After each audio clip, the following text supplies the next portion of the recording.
제가 TV에서 두부를 만드는 사람이 나와서 장인이 나와서 그런 말을 하더라고요. 자기 친구 중에는 두부에 미쳐 사는 사람이 있다는 거예요. 얼마나 미쳤냐면 두부의 맛을 알기 위해서, 두부의 맛을 즐기기 위해서 음식을 가려 먹는다는 거예요. 그래서 아무 음식이나 먹지 않고 항상 입을 깨끗이 하는데, 그 이유가 두부의 맛을 잘 느끼기 위해서 그렇게 산다는 겁니다. 그래서 두부에 관한 연구도 많이 하는데요. 우리가 사순절을 지내는 이유가 저는 그것과 비슷하다고 생각을 합니다. 죄가 우리의 삶 가운데 얼마나 뿌리 깊이 내렸는지요. 우리가 죄에 대해서 민감하지 않으면 하나님의 은혜와 은총을 결코 받을 수 없습니다. 우리는 신앙생활이 오래되면 될수록 좀 더 민감해져서 그 은혜와 은총을 잘 경험하고 이해하고 받으면 좋을 텐데, 신앙의 삶이 오래되면 오래될수록 무뎌지는 것 같습니다. 또 그렇게 되는 게 어떻게 보면 당연할 텐데요. 그래서 끊임없이 주님 앞에 회개할 수 있는 마음, 주님 앞에 내 자신을 돌보며 회개할 수 있는 마음을 갖는 것이 사순절 기간입니다. 그래서 수도사들은 사순절 기간이 되면 스스로 금식을 하며 자신의 몸을 억제하고 주님 앞에 회개의 기도를 굉장히 많이 했습니다. 또한 사순절의 전통이 그렇고요. 그래서 기도하면서 내 자신을 돌아보며 하나님 앞에 잘못된 것들, 나의 심성과 나의 말과 나의 행동이 잘못된 것들을 주님 앞에 진실하게 고백하는 기간이 이 사순절 기간입니다. 그래서 죄에 대해서 민감한 거죠. 그래서 아무거나 내 마음에 담아두지 않고, 아무거나 말하지 않고, 심지어는 아무거나 내 입에 넣지 않는 그런 기간이 사순절 기간입니다. 사순절 기간 동안 금식도 하시고 이렇게 새벽 기도도 하시는데요, 좀 더 우리의 삶을 절제하시고 또한 내 삶을 돌아보셔서 주님 앞에 내 삶을 진실하게 고백하는 그런 시간들을 많이 갖기를 원합니다. 그래서 나이가 들어도, 신앙의 연수가 오래돼도 죄에 민감하여서 십자가의 은혜를 경험하시고 누리는 믿음의 식구들 되시기를 바랍니다. 저는 가끔 원로 목사님을 만나면 그런 질문을 꼭 해봅니다. 목사님, 목회 여정 이제 마치셨는데 가장 아쉬웠던 게 무엇입니까? 이런 질문을 해봅니다. 또한 제가 목회의 날수가 많으니까 저에게 당부하고 싶은 것이 무엇입니까? 이렇게 물어보면 거의 대부분의 목사님들이 그런 말씀을 하세요. 목회 여정 중에 큰 교회를 했든 작은 교회를 했든 좀 더 기도하지 못했던 것, 좀 더 말씀을 깊이 묵상해 보지 못했던 것, 그것들을 굉장히 많이 후회하시는 그런 모습들을 보았습니다. 거기에다 하나 더 덧붙인다면 좀 더 사랑하지 못했던 것, 내게 주어진 양떼를 좀 더 사랑하지 못했던 것, 그것을 참 많이 후회하시는 것을 볼 수 있었습니다. 설교도 중요하고 말씀을 증거하는 것도 중요하지만 무엇보다 중요한 것은 다른 사람을 이해하라는 겁니다. 자기의 양떼를 이해하고 그들을 사랑할 수 있는, 정말 그리스도의 사랑으로 사랑할 수 있는 그런 목회를 하라고 당부를 하는 것을 몇 번 들어봤습니다. 때가 되면 우리의 삶을 돌아볼 때가 있죠. 인생의 연륜이 어느 정도 되면 우리의 삶에 대해서 다시 한번 반문을 가질 때가 있습니다. 내가 잘 살아왔는가? 내가 이렇게 살아온 것이 맞는가? 또한 무엇을 잘못했는가? 스스로 질문할 때가 있다는 겁니다. 젊은 때는 젊었기 때문에 앞만 보고 달리죠. 앞만 보고 꾸준히 달리다가 자기의 삶의 여정이 거의 마칠 때쯤, 그때쯤 우리의 삶을 돌아보고 반성하게 됩니다. 하지만 사람들은 대부분 후회하는 것 같아요. 어른들을 보면 후회하는 삶, 그때에 가서 자신의 삶을 돌아보며 잘못 살았다, 이렇게 대부분 반성을 합니다. 그때는 이미 늦었다는 겁니다. 오늘 전도서의 말씀은 그것을 이야기하고 있습니다. 전도서 저자는 삶의 종착역에 이르러서 자기의 삶을 회고해 봅니다. 그리고 한마디로 요약합니다. 해 아래의 삶이 참 헛되다. 인생의 많은 것들을 누리고 살았으면서도, 삶의 지혜와 지식을 풍성히 가지고 있었으면서도 삶의 종착역에 가서는 내가 잘못 살았구나, 헛되이 살았구나, 이렇게 고백하고 있습니다. 또 한편 이렇게도 볼 수 있는 것 같습니다. 내가 삶을 어떻게 살았는가, 내가 순간순간의 삶을 어떻게 살았기에 이렇게 후회하는가, 이렇게 스스로도 반문해 볼 수 있을 것 같습니다. 이 장을 다 잘 읽어보면 계속 반복해서 등장하는 단어 하나가 있습니다. 그것은 나라는 겁니다. 내가, 나에게, 이런 말이 23번 이 장에 등장합니다. 전도자가 이야기하고 싶은 건 바로 그겁니다. 나만을 위한 삶, 오직 내 자신만을 위한 삶을 살았기에 인생은 후회할 수밖에 없다는 겁니다. 삶을 살면서 내게 유익한 것, 내게 즐거웠던 것, 내게 만족을 주는 것, 그것을 움켜쥐는 삶을 살았기에 그 삶은 후회할 수밖에 없었다. 전도서 2장은 우리에게 그것을 이야기해 주고 있습니다. 본문을 한번 보겠습니다. 나는 내 마음에 이르기를, 자, 내가 시험 삼아 너를 즐겁게 하리니 너는 낙을 누리라 하였으나 보라, 이것도 헛되도다. 본문에 나오는 나와 너는 동일입니다. 나입니다. 내가 나에게 이야기하는 게 2장 1절에 있는 말씀입니다.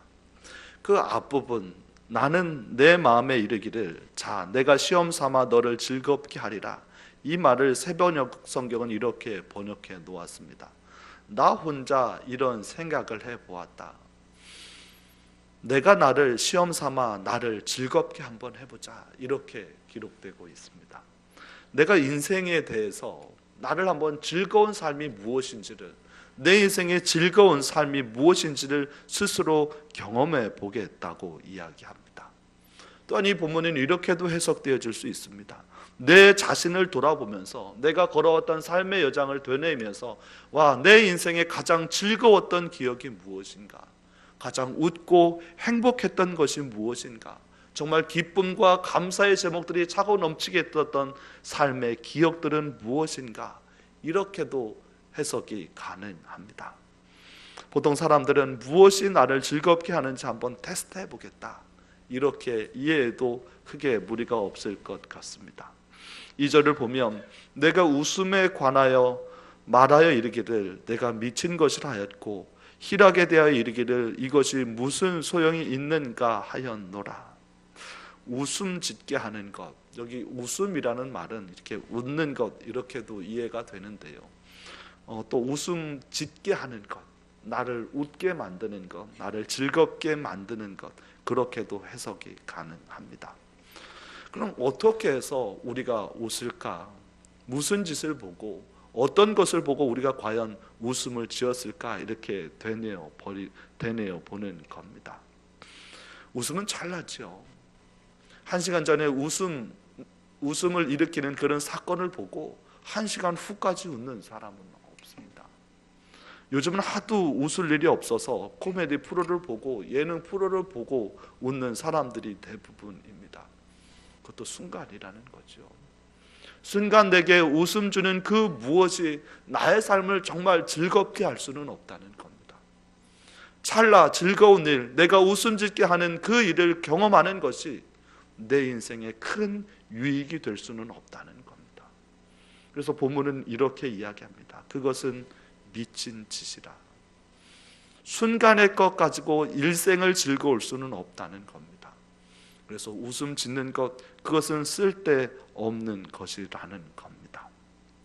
3절을 보면, 내가 내 마음으로 깊이 생각하기를 내가 어떻게 하여야 내 마음을 지혜로 다스리면서 술로 내 육신을 즐겁게 할까? 또 내가 어떻게 하여야 천하의 인생들이 그들의 인생을 살아가는 동안 어떤 것이 선한 일인지를 알아볼 때까지 내 어리석음을 꼭 붙잡아 둘까 하여. 지혜로는, 마음으로는 지혜가 가득하고요, 육신의 즐거움은 술로 달랜다는 겁니다. 술을 드셔본 적이 있으신 분은 아시겠지만 술을 먹는 순간 참 즐겁죠. 모든 것이 다 잊혀질 수 있습니다. 술에 취한 사람을 보면 마치 세상이 자기 세상인 것처럼 온 세상을 휘젓고 다닙니다. 하지만 그것은 그 순간뿐입니다.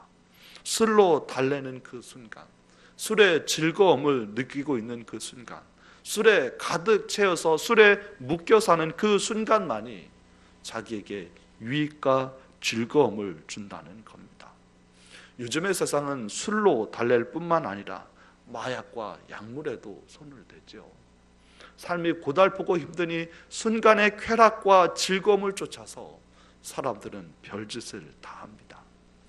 순간의 즐거움을 줄 수 있지만, 한때의 만족은 줄 수 있지만 그것이 영원하지는 않다는 겁니다. 그것이 오래 갈 수는 없다는 겁니다. 4절 말씀입니다.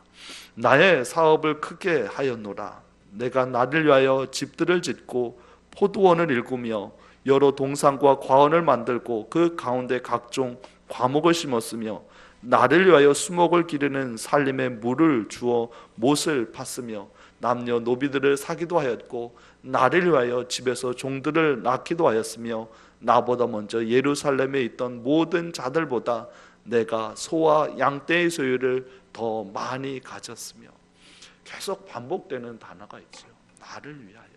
나를 위하여 무엇을 했다는 겁니다.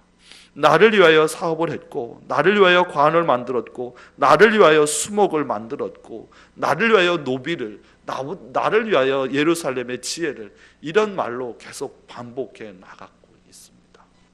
굉장히 어려우면서도 쉬운 말이죠. 우리는 분명히 알고 있습니다. 나를 위한 이기적인 삶을 살기에 우리의 삶은 결코 행복해질 수 없다.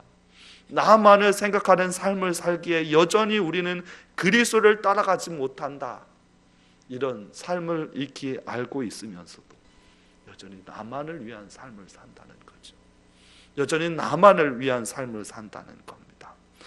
2장 4절 이하에 있는 말씀은 사업을 크게 했다는 거예요. 포도원 농사, 과원 농사를 크게 했다는 겁니다. 돈을 벌었다는 겁니다. 포도원을 짓고 동산을 짓고 과원을 심고 남녀 노비를 사고 종들을 낳고 양과 소가 늘어간다는 겁니다. 열심히 일을 하고 열심히 사업을 하여서 자기 재산을 늘렸다는 겁니다. 쉽게 이야기하면 이런 거죠. 열심히 일을 해서 재산 불리는 재미의 삶을 사는 겁니다. 통장에 돈이 쌓이는 재미의 삶을 사는 겁니다. 이것을 사람들은 가리켜 성공했다고 이야기합니다. 명예를 얻었다고 이야기합니다. 저의 삶이 더 윤택해질 거라고 이야기합니다. 겉보기와는 그럴듯하게 삶을 사는 것 같지만 그가 진정 행복한가? 그가 진정 마음껏 웃을 수 있는가? 그가 삶의 기쁨과 감사를 알고 있을까라는 겁니다. 부자로 산다고 행복할 거라고 생각하면 그건 착각입니다. 사람은 모두 다 가져도, 사람은 모든 것이 내 것이라고 말을 해도 만족할 수 없는 게 인간의 삶입니다. 왜냐하면 그 모든 것이 나를 위해 존재하기 때문에 그렇습니다. 그래서 잘 사는 나라에 갈수록 자살률이 굉장히 높다는 사실입니다. 다른 사람보다 더 부유해도, 다른 사람보다 더 많이 가져도 결코 행복할 수 없습니다. 한 구도자가 한 마을을 지나고 있었습니다. 그 마을의 부자가 구도자에게 나와서 이런 질문을 합니다. 내가 좀 행복했으면 좋겠습니다. 내가 삶에 만족을 가졌으면 좋겠습니다. 그 방법을 제게 알려주십시오. 이렇게 구도자에게 물었습니다. 그때 그 순례자는 그 부자를 향해 이렇게 이야기했습니다. 함께 순례의 여정을 떠납시다. 구도자의 삶을 같이 삽시다. 이렇게 이야기를 하고 다음 날 동네 어귀에서 만나서 함께 가기로 했습니다. 다음 날 만났는데 이 부자가 바리바리 자기의 짐을 쌓아 들고 온 거예요. 그것이 무엇인가 물어보니 구도자의 삶을 떠나니까, 순례자의 삶을 떠나니까 자기 수중에 있는 모든 재산을 다 팔아서, 팔 거 다 팔고 돈과 황금과 귀중한 것을 챙겨서 나온 겁니다. 그로부터 순례의 여정이 시작됩니다. 순례길을 가는 동안 구도자의 눈에는 한없이 가난한 사람, 불쌍한 사람들이 눈이 보이기 시작합니다. 그래서 부자에게 이야기합니다. 저들을 좀 도와주십시오. 저들에게 당신이 가진 것 좀 나누어 주십시오. 그렇게 몇 마을을 지나니 부자가 아무것도 없는 빈 털터리가 되었습니다. 그때 순례자는 부자에게 이런 질문을 합니다. 이제 행복의 방법을 얻었으니 돌아가십시오. 이제 당신은 행복할 자격이 있으니 돌아가십시오. 이렇게 부자에게 이야기합니다. 그때 부자는 화가 나면서 이렇게 이야기합니다. 내가 가진 것이 아무것도 없는데, 내가 수중에 든 것이 아무것도 없는데 내가 어떻게 행복하며 아무것도 없는데 자기의 고향에 돌아가서 어떻게 살라는 겁니까? 이렇게 질문을 합니다. 하지만 구도자는 그 부자를 보냅니다. 돌아가는데 당신이 걸어왔던 그 동네, 그 길을 다시 거쳐가라고 이야기합니다. 빈 털터리가 되어서, 가난뱅이가 되어서 구도자의 말대로 자기가 걸어온 그 길을 다시 걸어가기 시작합니다. 하지만 그가 그 걸어온 동네에 들어설 때마다 사람들은 그를 환대하기 시작합니다. 자신을 융숭하게, 자신이 어려울 때 자신을 도와주었던 그 부자를 귀하게 대접하기 시작합니다. 그것을 보면서 부자는 느끼기 시작합니다.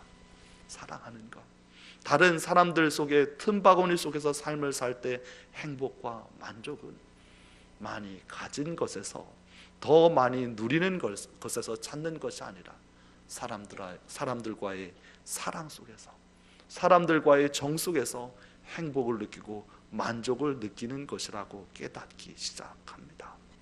우리도 마찬가지입니다. 내 것이라고 말하는 것, 내 것이라고 움켜질 것이 많으면 많을수록 우리는 더 불행하다는 사실을 알아야만 합니다. 우리가 더 사랑하지 못하는 것, 우리가 더 섬겨주지 못하는 것, 우리가 더 많은 사람에게 종되지 못하는 것, 그것은 나를 위한 삶을 살기 때문에 그렇습니다. 전도자도 오늘 그것을 분명히 이야기합니다. 7절 하반절과 8절 초반을 읽어보면, 나보다 먼저 예루살렘에 있던 모든 자들보다 내가 소와 양떼의 소유를 더 많이 가졌으며 은, 금과 왕들의 소유한 보배와 여러 지방의 보배를 나를 위하여 쌓았고, 아무리 쌓아놓아도, 아무리 내 것이 많아도 결코 행복하지 못하며 헛된 삶이라고 전도자는 분명히 이야기합니다. 또 하나, 사람의 탐욕과 욕심에 젖어드는 또 하나의 문제가 8절 후반절에 등장합니다. 또 노래하는 남녀들과 인생들이 기뻐하는 첩첩들을 많이 두었노라. 성경에 나오는 세 가지, 술과 돈과 성적인 쾌락들, 사람들에게 순간적 만족을 줄 수 있는, 순간의 즐거움을 줄 수 있는 것들입니다. 술 앞에서, 돈 앞에서, 성적인 쾌락 앞에서 그 인생을 그곳에 던져놓는 사람들이 얼마나 많은지요. 이 순과 돈과 성적인 쾌락은 정말 인생을 망가뜨리게 만드는, 인생을 썩게 만드는 곰팡이 같은 것들입니다. 사람들은 이것들을 위해 피땀을 흘리지요. 사람들은 이것들을 위해 열심히 내는 것 같습니다. 그의 삶은 헛될 수밖에 없다는 겁니다. 9절에 있는 말씀입니다. 내가 이같이 장성하여 나보다 먼저 예루살렘에 있던 모든 자들보다 더 장성하니 내 지혜도 내게 여전하도다. 큰 세력을 얻고 큰 부자가 되었고 큰 명성을 얻었다는 겁니다. 출세했다는 거죠. 다른 사람보다 낫다고 할 만큼 출세했다는 겁니다. 하지만 전도자는 자기의 인생의 종착역에서 자기의 삶을 되돌아보면서 이것 또한 헛되구나, 이것도 바람 잡는 짓이었구나, 이렇게 이야기하고 있습니다. 또 하나 우리가 주의해서 봐야 될 것은 2장 1절부터 9절까지 내려오는 동안 그 나왔던 삶을 즐겁게 만들었던 그런 항목들, 목록들을 한번 이렇게 되짚어 봐야 됩니다. 처음에는 웃음이 나왔고, 두 번째는 술이 나왔고, 세 번째는 사업이 나왔고, 그 다음 재물이 나왔고, 그 다음 여인이 나왔습니다. 삶의 즐거움을 찾는 그 순간순간의 것들이요, 점점 더 하드코드로 간다는 겁니다. 좀 더 강력한 것으로 간다는 겁니다. 웃음에서 만족을 찾지 못하니 결국 여인의 성적인 쾌락에서 그 삶의 인생의 만족을 찾으려 한다는 겁니다. 이게 죄의 특징입니다. 처음에는 아무것도 아닌 것 같지만 결국에는 엄청난 사건을 일으키는 것, 그게 죄고 세상입니다. 날 때부터 담배 물고 태어나는 사람이 있습니까? 날 때부터 욕하는 사람이 있습니까? 하지만 삶의 종착역에 간 사람들을 한번 보십시오. 여전히 꼴초로, 여전히 말하는 것이 거칠고 욕설로 뒤덮여 있는 인생이 얼마나 많은지요. 그게 죄의 특징입니다. 그 삶에 물들어가지 않기 위해서, 그 삶에 익숙해지지 않기 위해서 우리는 끊임없이 주님 앞에 회개해야만 하는 겁니다.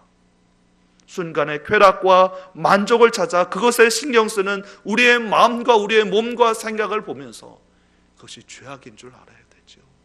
그게 죄에 물들었다는 것을 깨달아 아는 겁니다. 그렇기에 주님 앞에 나와서 은혜를 갈망하는 것고, 그 시험과 유혹을 이기게 할 만한 능력을 달라고 기도하는 겁니다. 10절 말씀입니다.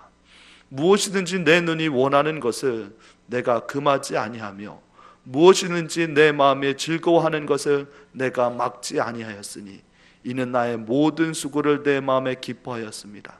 이것이 나의 모든 수고로 말미암아 얻은 몫이로다. 절제하지 않았다는 겁니다. 즐거운 모든 것에 눈길을 두고 즐거운 모든 것에 발걸음을 옮기고 내게 만족을 줄 수 있는 것이라면 손뻗기를 주저하지 않고 내게 즐거움을 주는 것이라면 마음쓰기를 게을리하지 않았다는 겁니다. 그것에 전심전력을 했더니 11절에 있는 말씀, 그 후에 내가 생각해 본즉 내 손으로 한 모든 일과 내가 수고한 모든 것이 다 헛되어 바람을 잡는 것이며 해 아래서 무익한 것이로다. 내 뜻과 내 마음대로 살았더니, 내가 원하는 모든 삶을 살아봤더니 헛되다는 거예요. 헛되다는 겁니다. 왜 그렇습니까? 인생은 죄악 속에서, 삶은 죄악 속에서 허덕이고 있기 때문에 그렇습니다. 빌립보서 3장 5절 이하의 말씀은 우리에게 이렇게 이야기합니다. 바울은 자신의 행복을 이렇게 이야기합니다. 나의 행복은 내가 바리새인이기 때문에, 내가 히브리인이기 때문에, 내가 이스라엘 자손이기 때문에 내가 행복한 것이 아니라 내가 그리스도 안에서 지식을 얻기 때문에, 그리스도를 아는 지식이 가장 고상하기 때문에 나의 삶의 만족과 행복은 그곳에서 찾는다고 사도 바울은 이야기합니다. 골로새서 3장 2절은 우리에게 무엇이라고 이야기합니까? 땅의 것을 생각하지 마라. 하늘의 것을 바라봐라. 땅의 것은 결코 우리에게 행복과 만족을 줄 수 없기 때문에 그렇습니다. 이 땅에 있는 한, 우리의 시선이 이 땅에 있는 한 우리는 결코 행복과 만족을 얻을 수 없다고 사도 바울은 분명하게 이야기합니다. 저는 어제 전도서를 이야기하면서 전도서의 주제가 해 아래 있는 모든 것들은 다 헛되다, 이게 주제라고 말씀을 드렸습니다. 해 아래 있는 것을 품고 있는 이상 그 인생은 결코 행복하고 만족할 수 없다는 겁니다. 해 위의 것을 생각하고 품을 때에, 그리스도 안에 있는 지식이 가장 고상하다고 느껴질 때에, 그리스도를 아는 삶의 진리가 가장 뛰어나고 아름답다고 느껴질 때에 그 삶은 진정한 행복과 만족을 얻게 될 것입니다. 이 새벽에 우리는 무엇으로 만족을 얻고 있습니까? 우리의 삶은 무엇으로 기쁨을 얻고 있습니까? 혹시 이 땅의 것은 아닌지 다시 한번 돌아보며 반문할 수 있는 믿음의 식구들 되시기를 주님의 이름으로 부탁을 드립니다. 기도하겠습니다.